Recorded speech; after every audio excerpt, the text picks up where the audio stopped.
যখন প্রায় কিমকে খতম করে দিতে চাইছিল তখন কিম ফাইট ব্যাক করে আর তাৎসুয়োকে ধরাশায়ী করে ফেলে। এখন কিম চাইলেই তাকে মেরে ফেলে তার সব প্রতিশোধ নিতে পারে, কিন্তু কিম অত পাষাণ না। সে তাৎসুয়োকে সুযোগ পেয়েও হত্যা না করে ছেড়ে দেয়। এই কাণ্ডে তাৎসুয়ো বেশ অবাক হয়ে পড়ে, কারণ তার ধারণাই ছিল না যে কিম তার উপরে এভাবে দয়া করবে।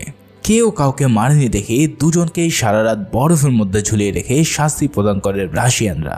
এভাবেই দিনের পর দিন পার হতে থাকে তাদের রাশিয়ার গহীন এক কারাগারে।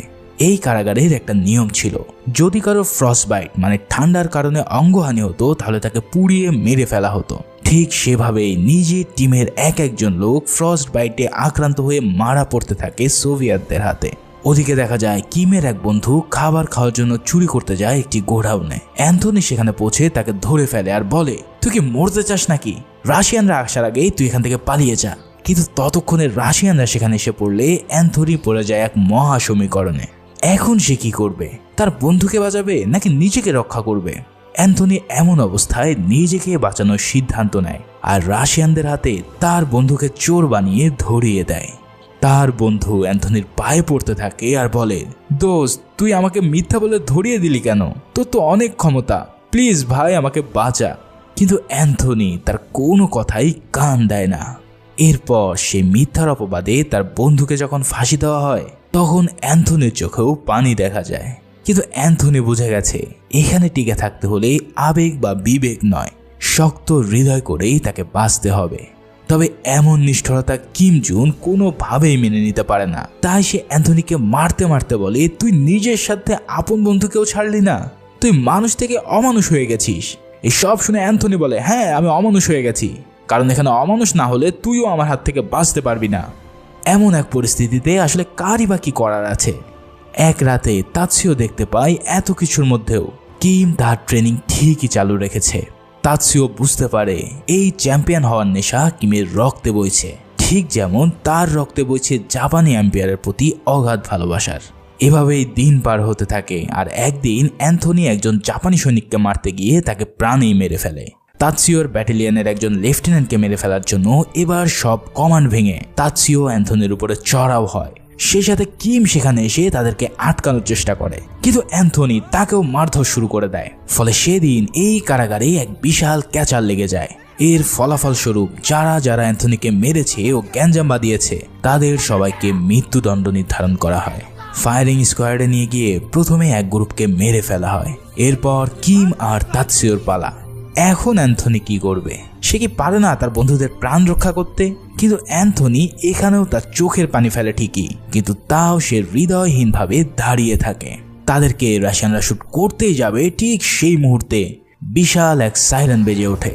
এর ফলে ফায়ারিং থেমে যায় আর এক কমান্ডার এসে জানায় জার্মানি সোভিয়েত ইউনিয়নের সাথে যুদ্ধ ঘোষণা করে দিয়েছে। তার মানে দ্বিতীয় বিশ্বযুদ্ধ শুরু হয়ে গেছে। তাই দ্রুত সবাইকে যুদ্ধের প্রস্তুতি নিয়ে স্ট্যালিনগ্রেডের দিকে রওনা হতে বলা হয়েছে। এই কথা শুনে কমান্ডার সবাইকে জানিয়ে দেয় যে যারা যারা সোভিয়েতের হয়ে যুদ্ধে যেতে চায় তারা যেন সোভিয়েত রেড আর্মির পোশাক পরে নেয়। অ্যান্থনি সহ অনেকেই যুদ্ধের কাপড় পরতে থাকে। ওদিকে যারাই অফার রিফিউজ করে তাদেরকে সেখানে গুলি করে মেরে ফেলা হয়। এবার অ্যান্থনি গিয়ে কমান্ডারকে রিকোয়েস্ট করে বলে, কমান্ডার, কিম আমার বন্ধু, ও রাশিয়ার হয়ে যুদ্ধ করবে, আপনি ওকে প্লিজ ছেড়ে দিয়ে আর একটা সুযোগ দিন। কমান্ডার তার কথায় রাজি হয় আর তাৎসুয়োকেও অফার দিয়ে বলে, তুমি কি রাশিয়ার হয়ে যাবে নাকি এখানেই মরবে? কিন্তু তাৎসুয়ো প্রথমে রাজি না হলেও তার হাতে আর কোনো অপশন না থাকার কারণে অবশেষে ইউনিফর্ম পরে নেয়। একজন খাঁটি দেশপ্রেমিক হিসাবে এটা যে কি পরিমাণ কষ্টের বিষয় তা বলে বোঝানো যাবে না। এরপর শুরু হয় আবারও এক যুদ্ধের মধ্যে অন্য যুদ্ধ। এক্সপেনটি এখনো দেখছো মানে নিশ্চয়ই মুভিটা তোমাদের ভালো লাগছে। যদি ভালো লেগেই থাকে তাহলে প্লিজ একটা লাইক আর সাবস্ক্রাইব না করে থাকলে সাবস্ক্রাইবটা করে দিও। এরপর 1941 সালের ডিসেম্বর মাস তাদের সবাইকে নিয়ে যাওয়া হয় মস্কোর একটি শহরে জার্মানিদের সাথে যুদ্ধ করতে। কিন্তু সেই যুদ্ধে তাদেরকে কেবলই আনা হয়েছিল ফ্রন্ট লাইনার হিসেবে, মানে তাদের কাজ থাকবে জীবন বিলিয়ে দিয়ে কেবল সামনের দিকে এগিয়ে যাওয়া। এই ধরনের ব্যাটেলে বেঁচে থাকার আসলে কোনোই চান্স নেই। সবাইকে গাড়ি থেকে টেনে হেঁচড়ে নামিয়ে পাঠানো হয় সুসজ্জিত জার্মানি নাৎসি বাহিনীর সামনে। মুহূর্তের মধ্যেই হাজার হাজার জার্মানি সৈনিকের বুলেটের আঘাতে কুকুরের মতন সোভিয়েত ইউনিয়নের সৈন্যরা প্রাণ দিতে থাকে। বিশেষ করে তাদের মেশিন গানের আঘাতে এত এত সোলজার মারা যায় যে যা কল্পনার বাইরে। কিম জুন ও তাৎসুয়ো সেই যুদ্ধে অ্যাম্বুশ করা শুরু করে। তাদের সাথে সব সোলজাররা ধীরে ধীরে মরতে থাকে। তাৎসুয়োর আশেপাশে ট্যাঙ্ক দিয়ে এমন এক হামলা হয় যে সেই আঘাতে ও যুদ্ধের ভয়াবহতায় সে একদম মরতে বসে। এটা দেখতে পেয়ে কিম জুন তাকে দৈবিক কায়দায় সেভ করে নেয়। এদিকে অ্যান্থনি সবাইকে চার্জ করার জন্য চিল্লাতে থাকে। তাকে দেখে মনেই হয় না যে সে একজন কোরিয়ান নাগরিক। আসলে তার প্রাণ ভিক্ষা দেওয়ার পর সে সোভিয়েতদের প্রতি এতটাই অনুগত হয়েছিল যে সে তার নিজের প্রাণ রাশিয়ার জন্য বিলিয়ে দিতে মোটেও পিছু পা হয় না।